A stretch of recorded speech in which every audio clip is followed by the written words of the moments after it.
पुण्यामध्ये झालेल्या मेळाव्यामध्ये आज उद्धव ठाकरे यांनी भाजप आणि अमित शहांवर जोरदार हल्लाबोल केला। अमित शहा हे अहमद शहा अब्दालीचे वंशज आहेत अशी घणाघाती टीका त्यांनी केली। तर भाजपचा राज्यामध्ये सत्ता जिहाद सुरू आहे असंही ते म्हणाले।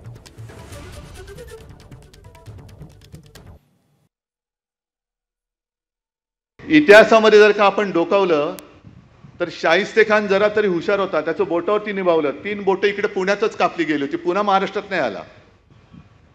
नको रे बाबा, बोटावरती निभावलंय, त्यातनं काही शहाणपण यांनी घेतला असता तर परत आले नसते। पण हे परत आले कशासाठी आले? महाराष्ट्राने जे फटके दिले त्याचे वळ कोणाकोणाच्या अंगावर कुठे कुठे कसे उठले ते वळ बघायला आले होते। अरे तुझ्या कुठे उठला, माझ्या कुठे उठला? आणि त्यांचे मोरके कोण कोण आले होते? अहमद शाह अब्दालीचा राजकीय वंशज अमित शहा। अहमद शाह अब्दाली तो पण शाहच होता, तो अहमद शाह होता, हे अमित शाह आहेत। अहमद शाह अब्दालीचा हा राजकीय वंशज हा इकडे वळवळायला आला होता। आम्हाला हिंदुत्व शिकवतोय। अरे नवाज शरीफचा केक खाणारी अवलाद तुमच्याकडनं आम्ही हिंदुत्व शिकायचं? हिंदू मुसलमान मुला मुलीचं लग्न झालं आणि काय झालं की लव जिहाद। मग तसं मी म्हणतोय, तुम्ही बेशरमपणाने तुमच्या सत्तेसाठी सरकारमधनं माणसं फोडताय, पक्ष फोडताय, पक्ष चोरताय। कोणत्याही पक्षाच्या जाहीरनाम्यामध्ये मुसलमानांसाठी काही जर का असेल तरी देखील तुम्ही त्यांना जवळ करताय। आणि आम्ही आमचं हिंदुत्व जे काय आहे ते सांगितल्यानंतर मुसलमान आमच्या सोबत असतील तर आम्ही औरंगजेबाचे फॅन क्लब। मग तुमचं जे काय चाललंय हा सत्ता जिहाद नाहीये, हा सत्ता जिहाद आहे।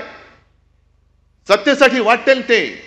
आमचा विश्वास आहे, आमचा अंधविश्वास आहे न्यायदेवतेवरती। एक 50 वर्षामध्ये निकाल नक्की लागेल, पण तो निकाल लागायचा तेव्हा लागेल मी जनतेच्या न्यायालयामध्ये निकाल मागण्यासाठी न्याय मागायला आलेलो आहे। बाकी कोर्टाला सुद्धा मी विनंती अनेकदा केलेली आहे।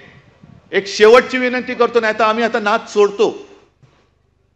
लोकशाही ही केवळ शिवसेनेची लढाई नाहीये। अपात्रतेचा निर्णय आता संपली, टर्म संपली। आता उद्या जरी त्यांना अपात्र ठरवलं तरी देखील उद्याची निवडणूक लढवू शकतात। मग आम्हाला मिळाला कुठे न्याय? तर आम्ही कोर्टाकडनं अपेक्षा केल्यानंतर तिथून जर न्याय मिळायला विलंब होत असेल तर दुसरा आम्ही कोणाकडनं अपेक्षा करायची न्यायाची? मी माझ्या जनतेकडनंच करणार। आता काय तुम्ही काय बोललात? खड्ड्याचं पुणे झाले, सगळीकडेच खड्डे, मुंबईत सुद्धा खड्डे। म्हणजे जे छाती ठोकपणाने सांगत होते आमचे नितीन गडकरी की असे रस्ते मी बनवेन की 200 वर्षामध्ये खड्डेच पडणार नाही, अजूनही मुंबई गोवा रस्ता होत नाहीये। कोकणामध्ये जा, अजून गचके खातच जावं लागतं। गणपती बाप्पा चाकरमानी दरवर्षी तो सीझन आला की सगळे नाटकं होतात, सगळे राजकारणी जातात खड्डे बघायला। मग हे सगळे खड्डे जे आहेत त्याचा एक चांगला फोटो तयार करा आणि एक खड्डा पुरुष म्हणून पुरस्कार द्या त्यांना।